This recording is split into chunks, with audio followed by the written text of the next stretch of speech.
नमस्कार मित्रांनो, मी संजय गुरव. आज आपण बघत आहोत शेंदूर वृक्ष,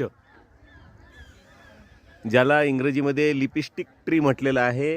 आणि याला ह्या अशा कळ्यांसारखं जे आपण बघत आहोत, फुलांसारखं कळ्यांसारखं, हा पॉकेट असतो एक प्रकारचा. आणि या पॉकेटच्या आतमध्ये यांची बीज असतात.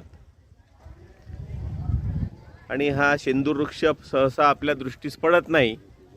आम्ही गुजरात आणि महाराष्ट्राच्या बॉर्डरवरती सापुतारा म्हणून जे ठिकाण आहे, निसर्गरम्य ठिकाण, त्या निसर्गरम्य ठिकाणी आलो असता आमचे सर्व मित्र आहेत निसर्गप्रेमी, यांच्यासोबत आलो असता या ठिकाणी हे झाड, ज्याला आपण शेंदूर वृक्ष म्हणू, सिंदूर वृक्ष किंवा लिपस्टिक ट्री, असं हे झाड, सुंदर असं झाड. याची उंची काही जास्त नाही आहे, 15 फुटाच्या जवळपास उंची राहते याची. परंतु आज आमच्या दृष्टीसमोर आपण व्हिडिओ जे बघत आहे, हे झाड जास्तीत जास्त 8 फूट उंचीचं आहे. आणि बघा, आता माझ्या हातामध्ये हे जे पॉकेट आहे, मी हे फोडलं. याच्यामध्ये हे असे याचे बीज आहेत, आपण बघत आहात. तर मोबाईलच्या कॅमेऱ्यामध्ये पाहिजे तसं क्लिअरिटी नसते. आणि हे असे याच्यामध्ये हे बीज आपल्याला पाहायला मिळतात. आता हे जे आपण लाल रंगाचे सीड आपण बघत आहात, रेड कलरचे, याच्यावरती एक पावडरसारखा प्रकार येतो, ज्याला आपण शेंदूर म्हणत असतो. हे आता सध्या छोटे आहेत, याला अजून 1-2 आठवडे पाहिजेत, म्हणजे याच्यामधून आपण शेंदुराचा इफेक्ट आपल्याला पाहायला मिळतो. हां, हे बघा, आता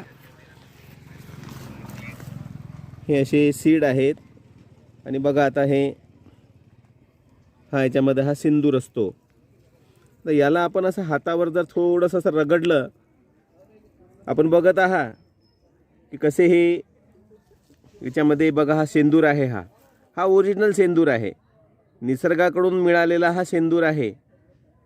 आणि हा शेंदूर वृक्ष आपण आपल्या झाडांसोबतच जर लावला, शेताच्या बांधावरती, धुऱ्यावरती, नदीच्या किनारी हा लावला, तर बघा कसा हा शेंदूर बाया डोक्याला लावतात, भांगांमध्ये भरतात. अशा पद्धतीने देवाला सुद्धा लावतात.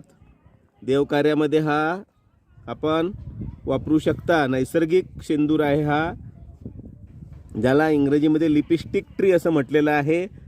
हा ओठांना लावल्यानंतर याच्यापासून कुठलीही इजा होत नाही, कारण की हा नैसर्गिक आहे. आणि आपण जो विकत घेतो तो शेंदूर काही रासायनिक घटकांपासून तयार केलेला असतो.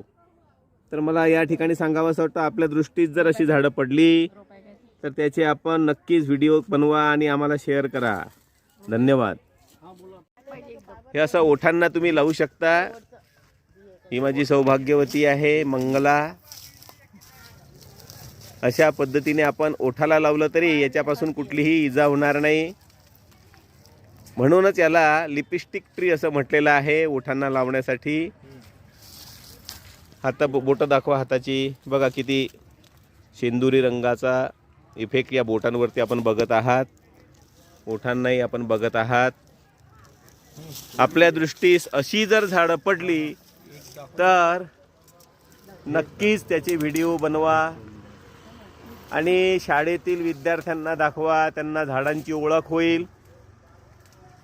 अशा ओळखी व्हायसाठीच आपल्याला या मोबाईलचा उपयोग घ्यायचा आहे. नाहीतर आपली मुलं मोबाईलसोबत खेळत बसतात.